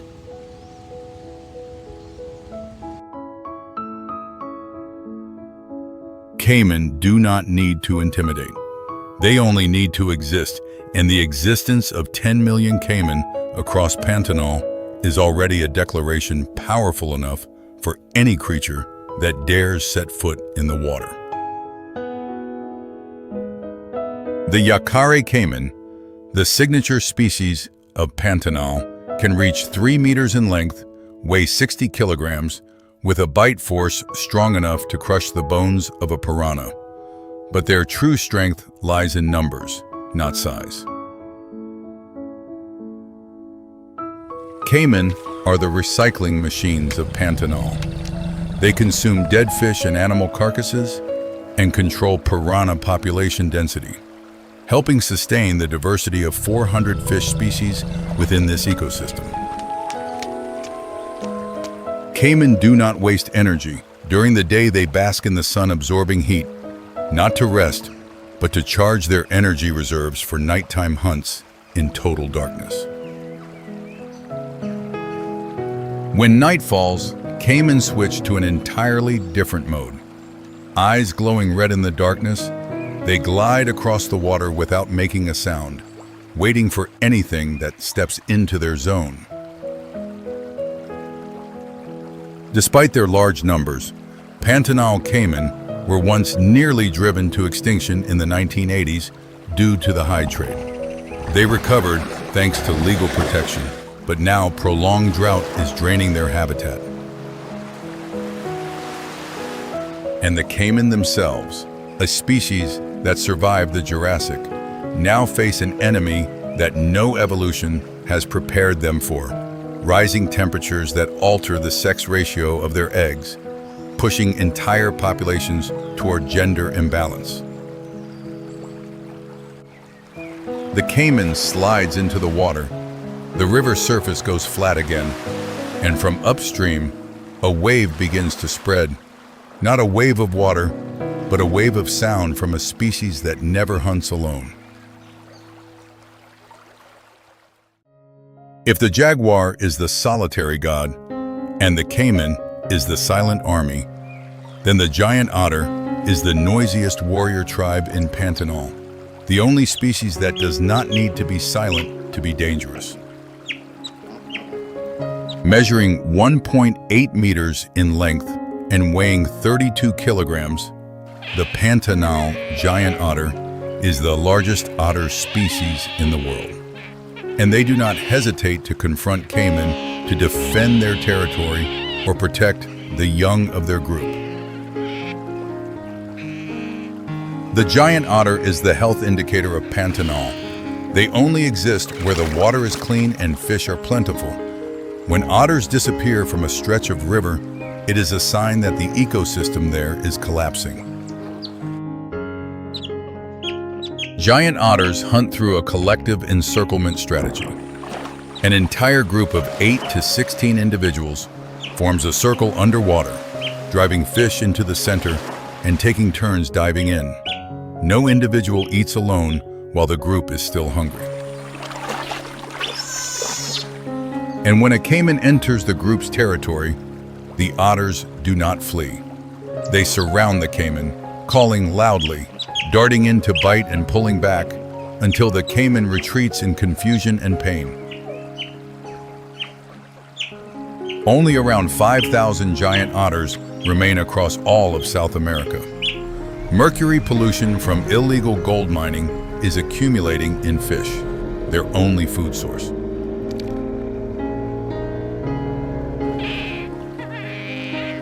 The calls of the otter group fade into the distance. Pantanal slows its breathing, and in that silence, 3 separate stories begin to converge at a single point. But the true story of Pantanal is not the story of each species in isolation. It is the story of what happens when 3 different rulers are forced to share the same river. The jaguar eats caiman. The otters chase caiman. But caiman do not disappear because Pantanal needs them. And both jaguar and otter understand this limit, even without any language to express it. This is Pantanal's contested shallows. Where the flood season recedes, fish are concentrated into ever smaller pools, and everything converges at the same point. Who arrives first? Who is strong enough? Who is smart enough? And this is the moment Pantanal becomes truly dangerous. Not because of a single predator, but because all of them are here at the same time, including the jaguar, standing on the bank and beginning to calculate. The jaguar selects the largest caiman, not because it is the easiest to attack, but because it is the only meal worth the effort. This is not instinct. This is the thinking of a creature at the top of the food chain. The caiman has no idea. It is eating fish. Its head lifts only to swallow, and that is the one mistake it is allowed to make today.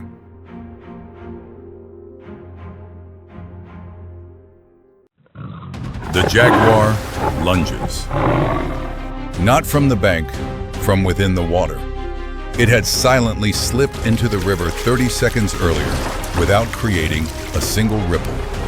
The caiman reacts by reflex, tail thrashing, body twisting, jaws snapping shut. But the jaguar has already locked its jaws onto the fatal point. And from that moment on, the outcome is only a matter of time. The otter group hears the commotion and does not move away, but moves closer. Not to help the jaguar, not to help the caiman. They come because where a caiman dies, fish will gather. Opportunity waits for no one. The jaguar drags the caiman onto the bank. This meal weighs almost as much as the jaguar itself. But the Pantanal jaguar never abandons unfinished food. It will return again and again. until there is nothing left to return to. The otters immediately occupy the now empty water point. Not a second of hesitation. And here, Pantanal reveals itself most clearly. There is no room for kindness, but also no room for waste.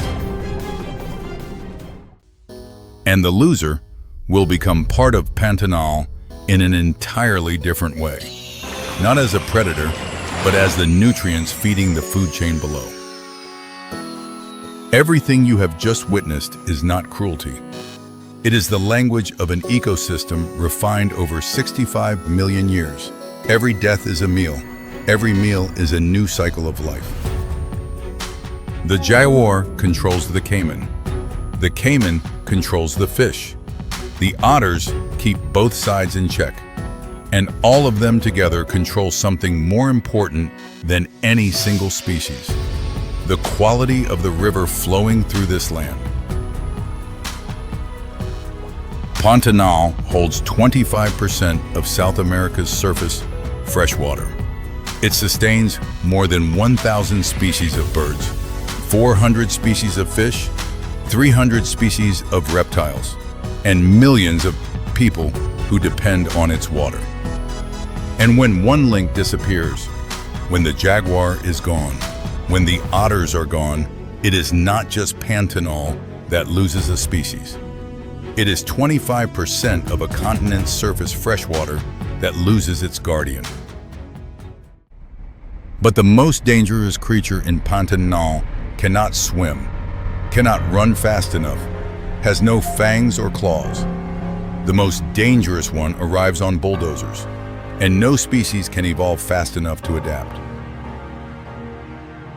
In the past 50 years, Pantanal has lost more than 30% of its area to agriculture and cattle ranching. And the fire season of 2020 burned another 30% in a single dry season alone, the worst on record in recorded history. Illegal gold mining pours mercury into the rivers. Pesticides from soybean fields seep into the groundwater. And the giant otter, the most sensitive species of all, is the first to fall when the water begins to be poisoned. And the price to be paid is not only nature's to bear. When Pantanal dies, when the wetlands dry up, when the rivers are contaminated, 15 million people in Brazil, Bolivia, and Paraguay will lose a source of fresh water that nothing can replace. The question that remains is not what we have witnessed. It is, when all these rulers are gone, what will we use to replace 65 million years of evolution? What will we have left when Pantanal is no longer the green lung of South America? When the last ruler hunts the last prey on the last remaining piece of land? Pantanal is still here, still breathing, still holding within it the answer to the million-year question. But the time we have left to listen to that answer grows shorter every day. If this journey has made it impossible for you to look at a puddle, a river, or a forest with the same eyes as before, leave a comment below. Pantanal needs more than people who know its name. And until next time, at the next brutal survival arenas, where nature does not allow you to be a spectator, there are only two choices: understand or disappear.